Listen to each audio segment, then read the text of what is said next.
Hello and welcome back to the July 2018 edition of Community Focus, presented by the Friends of MCTV. I'm Linda Malacadelli, your host for this month's program. Our guest in this segment is from the Disability Network of Mid-Michigan. I'd like to welcome Program Manager Andrea Sneller. Welcome to our show. Hi, Linda. Thanks for having us. Andrea, please tell us a little background about the Disability Network. How do they provide assistance with people with disabilities and their families and employers in the community? And also, when was it founded and what's their mission and how is that achieved?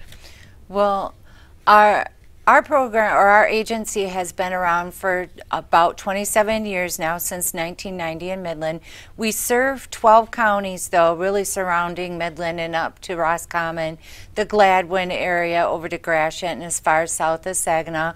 We have several different programs where we work with people to help them live as independently as they can.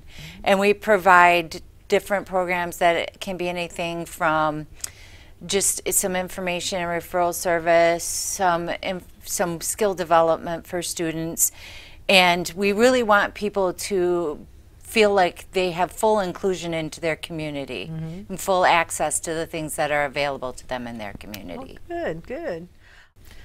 So Andrea, please tell us about some of the specific programs offered and how people can get some help. Sure.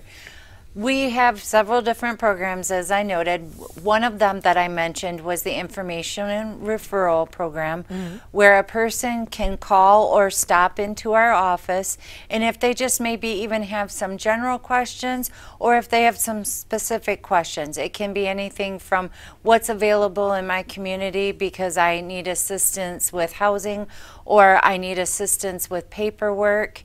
There's also skill development, and that can be anywhere across the lifespan, starting at about 16 years old. We have a program, our Stages program works with youth in transition, working to find out what kind of skill development do they need. Do they want to do different things once they're out of high school? What are their goals? And we set goals and work with them. We do have some programs that do require a referral for the agency, but for most of our programs, you don't have to have any type of specific disability. We work with all disabilities. And if we don't do it, what we tell people is we directly connect them with the places that do that. We also work with Medicare and Medicaid, and we assist if a person has a disability where they may need extra help with paperwork, such as Social Security or DHHS paperwork. We work with all of those different things as well. That's a wonderful service to offer. Now, I recently found out, I did not know this, but apparently it was from the beginning, that the Disability Network partnered with the Great Lake Loons to help create that world-class stadium we have here, and that's accessible to all fans. And I know they make new additions and new improvements every year, it seems like. Tell us about that partnership and what all. Sure, we're so excited this year to be one of the sponsors, and we are the accessibility sponsor for the Loons.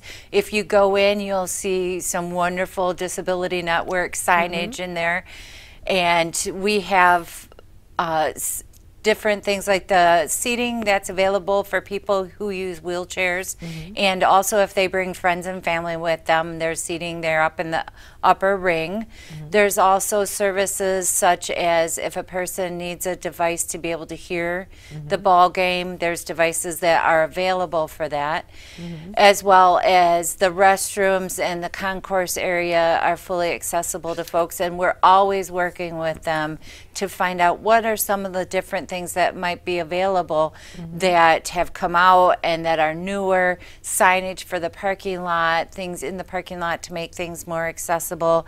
And then as well as one of the cool things that I really like is the different charging stations. If a person uses a mobility device like an electric wheelchair, there's charging stations that are available so that while they're at the ball game, if their power starts to dwindle on their device, they can charge it while they're there. Oh, that's a great idea. You mentioned to me in our interview two headsets for the hearing and vision impaired, and you said something that I thought was quite striking. And to me, it was, why would someone who cannot see want to go to the ball game?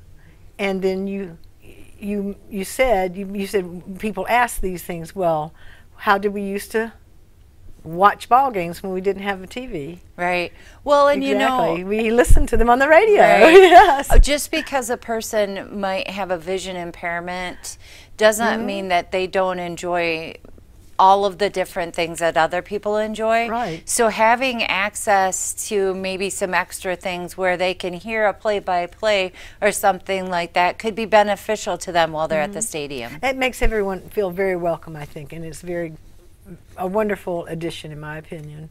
Now, how does someone go about contacting the Disability Network, say they need your services, they discover they, Sure. are interested in finding out more? They can always call us at our direct line, which is 989-835-4041.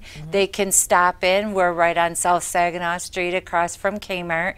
We're open 8 to 5 every day, and we don't tend to get a lot of walk-in traffic, but people are welcome to stop in and say, hey, I saw your information. A lot of people, because we moved from a location that wasn't as visible, so a lot of people now have stopped in, as well as visiting our website, and we also have a Facebook page for people. Well, wonderful.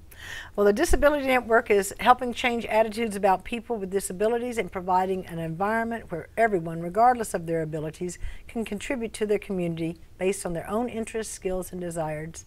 Thank you, Andrea, so much for sharing the information and joining us today. We also thank you, our audience, for watching Community Focus, where we share useful, informative, and educational activities that we can all look forward to in Midland in the coming weeks. If your club or nonprofit organization would like to join us in our show in months to come, please find our application online on MCTV's section of the City of Midland's website, or visit MCTV in person to submit an application. We'd love to have you become a part of Community Focus.